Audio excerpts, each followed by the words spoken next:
전국의 오마이뉴스 열혈 독자 그리고 시민기자 여러분 안녕하십니까, 최진기입니다. 저희 이번에 오마이뉴스와 저희 최진기 경제연구소가요 한번 커다란 프로젝트에 한번 도전을 해보려고 합니다. 제목은 오마이뉴스에서 붙여졌는데 아빠 딸이 함께하는 최진기 인문학 특강으로 잡았습니다. 그래서 우리 최근에 인문학 열풍이 엄청 불고 있지 않습니까? 그래서 제일 대표적인 인문학 열풍 하면 우리 금방 나올 수 있을 텐데 요새 최고로 히트친 거죠. 자, 우리 이 친구 하버드 대학교 교수 친구죠. 여러분 다 아실 겁니다. 아마 마이클 샌달이라는 친구인데 이 정의란 무엇인가가 여러분 70만 부가 팔렸습니다. 사실 우리 입장에서는 대단히 이게 획기적인 일이죠.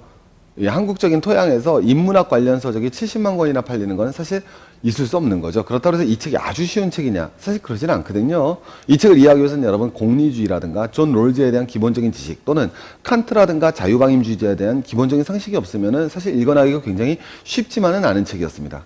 물론 이 책이 뭐 좋은 책이냐 나쁜 책이냐 논란이 있겠지만 저는 한국사에서 어쨌든 인문학 서적이 70만 권이나 팔리고 인문학이 사회 중심 이슈로 떠오르다는 사건 자체가 굉장히 중요한 거라고 생각을 하거든요. 그렇다면 우리는 도대체 왜 이렇게 인문학이 지금 굶주려 하고 있는가? 그 이유를 한번 가보자는 거죠. 우리에게 인문학이 왜 이렇게 굶주려 하는가? 여러분 간단한 거 아니겠습니까? 제가 이 그림 여러분 한번 보여드리도록 하겠습니다. 자, 이 그림 여러분 우리 아시는 분 많이 아실 텐데, 자, 우리 화가 이름이 여러분 바로 우리 고우의 귀를 자르게 하는 거죠. 네, 고우 선배이자 둘이 아주 친했다 그러죠. 바로 고갱 아니겠습니까? 자, 이 작품 보시면 여러분 타이티섬이라는 게 금방 눈치채질 거고요. 이제 고갱이 현대문명에 지친 나머지 타이티섬에 가서 원시적인 색채와 더불어서 새로운 그림을 그려나가지 않습니까? 그래서 요 그림 보시면은, 자, 요 그림 딱 보시면은, 요 그림의 이제 주제는 이렇게 되는 거죠. 보시면 아시겠지만, 자, 맨 처음에 뭐가 나옵니까? 아기가 나오죠. 그래서 우리는 어디에서 왔으며, 자, 지금 우리는 어디에 있으며, 그 다음에 우리의 미래는 무엇인가. 이걸 갖다 여러분 이제 고갱이 인간의 삶을 표현한 거 아니겠습니까? 자, 갑자기 뚱딱 맞게 왜 이런 얘기를 하느냐. 뚱딱 맞게 뭔지 모르겠습니다만, 자, 뚱딴짓스럽게 이야기를 하는 이유는 아주 간단한 거죠. 왜? 우리가 지금 그걸 모른다는 거죠. 그렇지 않습니까? 지금 우리가 제일 답답한 거는 도대체 우리는 어디에서 왔으며, 지금 어디에 있으며, 어디로 가고 있는 걸 모르는 거죠. 왜? 우리 90년대 이후 황금 만년주의가 우리를 덮쳤습니다. 모든 것은 다 되면 다 되는 거였죠. 여러분 TV와 텔레비전 프로그램에서 인사 만나면요 안녕하세요가 아니라 부자 되세요가 됐어요. 네. 10억 만드는 책이 제일 여러분 인기 있는 베스트셀러가 됐습니다. 서점의 매대에는요 온통 자기계발서밖에 없어요. 성공하는 사람들이 7가지 습관이 모든 세상을 휘어잡았습니다. 정말 그 7가지 습관만 익히면 성공했나요? 네, 그러지 않았죠. 우리 거꾸로 뭐 아주 뭐 소외로 하든 주객 전도라고 하든 주와 객이 전도가 됐죠. 자, 돈만 있으면 모든 게 될 줄 알았는데 결국 돈은 우리를 행복하게 만들어줬느냐? 그러지만은 않지 않았습니까? 사회는 점점 더 양극화됐죠. 그죠? 우리 뭐 1등하고 있습니까? 그럼요. 자살률 1등하죠. OECD 국가 중에서. 그 다음에 이혼율 1등하죠. 네, 노인 자살률 최고. 어떤 나라도 따라올 수 없는 놀라운 노인 자살률 기록하고 있죠. 거꾸로 꼴등하는 건 뭡니까? 출산율이죠. 네, 거의 전시 상황과 다를 바 없는 출산율을 기록하는 그런 상황이 돼버린 거죠. 바로 이 상황 아니겠습니까?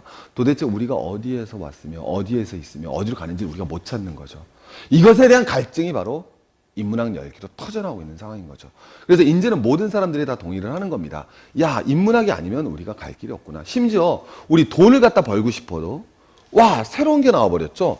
돈도 마찬가지 아니겠습니까? 우리 돈 최근에 21세기 들어서 아주 최근에 가장 스트레스로 떨어진 사람 우리 누구예요? 스티븐 잡스 아닙니까? 바로 자기가 여기에 서 있다는 걸 보여주는 거죠. 바로 인문학과 기술의 중간, 교차점에 자기는 존재한다. 그것이 바로 현대에서 나오는 거 아니겠습니까? 그 누구나 동의하지 않습니까? 우리 잡스가 아주 새로운 기술 혁신을 했나요? 컴퓨터를 새로 만들었나요? 우리 뭐 새로 만들었습니까? 아이폰이라는 거 알고 보면 세 가지 합친 거 아니에요? MP3에다가 컴퓨터에다가 그 다음에 하나 또 뭐 합친 거예요? 그 다음에 전화기 세 가지 합친 거에 불과하지 않습니까? 잡스 뭐 했던 친구예요? 글씨 서체만 본 친구죠? 글꼴만 하루 종일 봤던 친구예요. 미학적 관점에서 글꼴만 맨날 공부하던 친구가 대박을 내버린 거죠. 자, 이제는 돈을 버는데도 인문학이 필요한 세상이 돼버렸습니다. 그래서 우리나라 최고 경영자들도 뭐예요? 최고 경영자들이 인문학자 불러다가 수업을 듣지 않습니까? 네. 우리 돈 벌자고 하는 것은 아니지만 최소한 최근에 나왔던 인문학적 요구는 바로 우리가 어디에 서 있는지를, 돈이 무엇인지, 돈이 우리를 바꿔나갈 수 있는지 아니라는 것에 대한 공감대가 형성이 됐다는 거죠. 자, 그렇다면 이런 새로운 시대에 사람들은 공감하고 있습니다. 인문학이 여러분 필요하다고 느낍니다. 그래서 여러분 마이클 샌달의 정의란 무엇인가를 샀을 거예요. 70만 명이 샀습니다. 그러나 안타깝게도 7만 명 정도밖에 완독을 못하셨을 거예요. 왜? 그 책이 어려운 책은 아닙니다만 거꾸로 아까 말씀드렸지만 존 롤즈라든가 그 다음에 여러분 뭐예요? 공리주의자의 벤다미라 밀이라든가 냉철한 거거든요. 칸트의 정언명법이라든가 이거에 대한 기본적인 이해가 없으면 상당히 어려운 책입니다. 여러분 그래도 그게 신입생들을 대상으로 한 거지만 하버드 대학 강의예요. 물론 가르치는 거 보니까 저에 비하면 아주 귀염둥이더면 자 여러분 화내지 마시고요.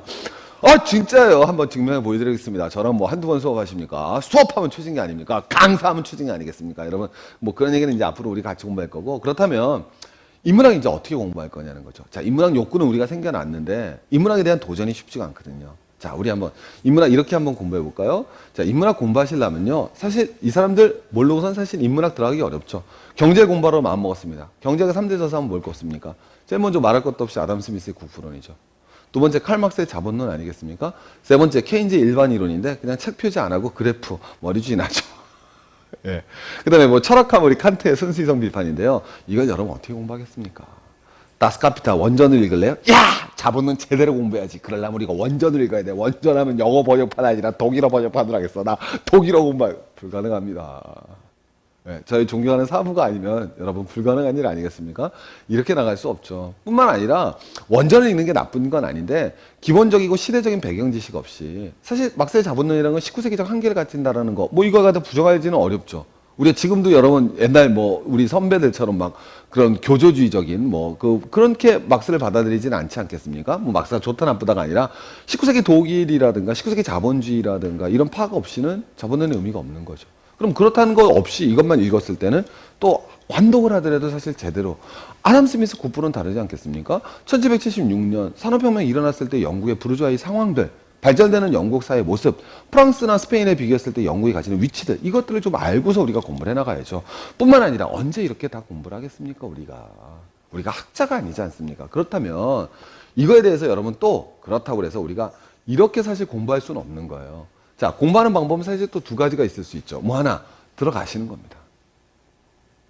왜 웃으세요? 들어가실 수는 있어요. 버스 타고 되고요. 전철 타고요. 차 타마셔도 이렇게 들어가시면 됩니다. 입학을 못 하시는 거지. 들어를 못 가는 일은 없죠. 그래 가셔서 도강하세요. 뭐 학생증 없으면 아니 재밌는 얘기로 그렇다고 여러분이 다시 대학 시험을 볼 수 없지 않습니까? 그리고 여러분 대학 나와보신 분들 많겠지만 사실 대학에서 우리가 이렇게 인문학적 세례를 많이 받을 수 있는 강좌나 이런 게 없죠. 예, 굉장히 전문적인 지식을 요하거나 교양 강좌 같은 경우도 사실 듣기 어렵습니다. 그렇다고 해서 우리가 신문도 있고 잡지도 있겠지만 사실 굉장히 좀 단편적인 지식만 다루고 있는 거죠. 체계가 잡혀나가지 않습니다. 예, 체계가 잡혀나가지 않죠. 그래서 우리가 현재에 있어서 우리가 지금 물가가 오르고 있지 않습니까? 그죠? 막 물가 급등세라는 것이 막 나오고 있을 때 혹은 어떤 경제적 변화가 이루어졌을 때 야, 이런 경제적 변화의 근본적인 원인들 혹은 사회적 인문에 대한 근본적인 원인들 이런 방법은 얹기가 어렵습니다.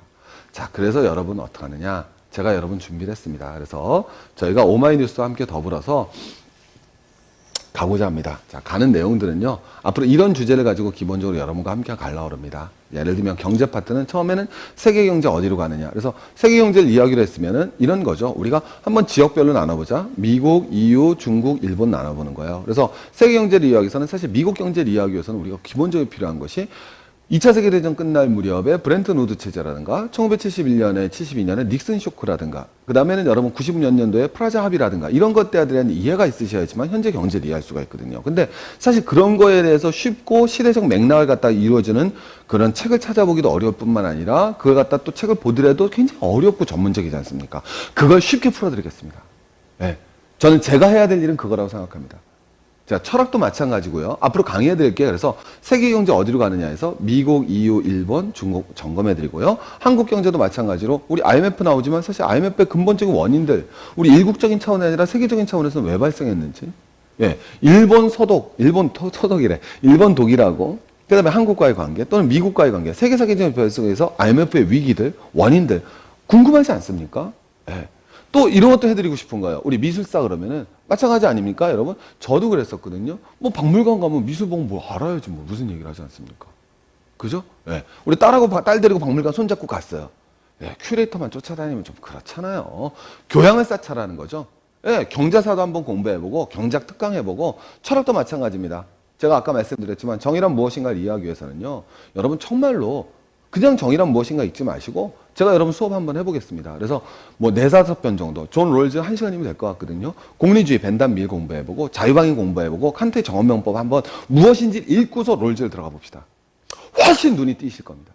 네. 동양 철학도 한번 공부해보고요. 그래서 우리가 살아감에 있어서 딸과 함께 그리고 우리와 같이 인문학적 지식도 물론 더 높은 전공적 수준을 가지만 한번 우리가 21세기를 살아가는 교양인이라면 가져야 될 인문학적 지식을 깊이 있는 생각이 힘든 과정이 아니라 강의로서 여러분하고 쉽게 그래서 쌍방향 소통해 나가면서 가고 싶습니다. 그래서 이런 바탕을 해서 여러분 매주 제가 최진계 뉴스위크라고 그래갖고요. 매주 어떤 경제사건 또는 경제사건이 아니라 어떤 사회적 이슈를 잡아서 그것에 대한 분석들 강의를 해갖고 이것이 단편적인 뉴스가 아니라 어떻게 이런 세계체제 속의 흐름 속에서 이루어지고 있는지 우리가 알지만 쉽지 않은 그런 내용들 여러분 정리해가면서 새로운 인문학 강좌를 한번 만들어 보고 싶습니다. 제 개인적인 소망이 있어요. 소망이란 뭐냐면은 이것이 예전에는 불가능했었던 거죠. 왜? 예전의 매체라는 건 사실은 글밖에 없는 거죠. 그 다음에 매체는 대중매체밖에 없습니다.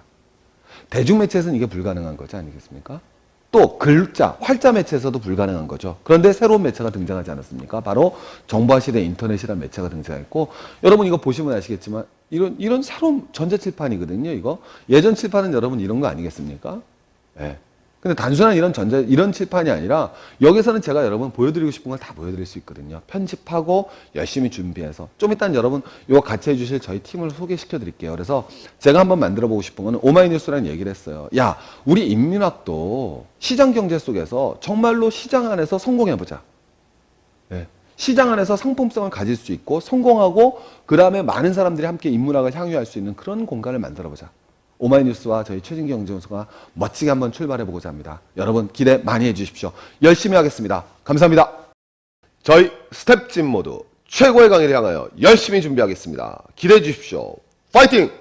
파이팅!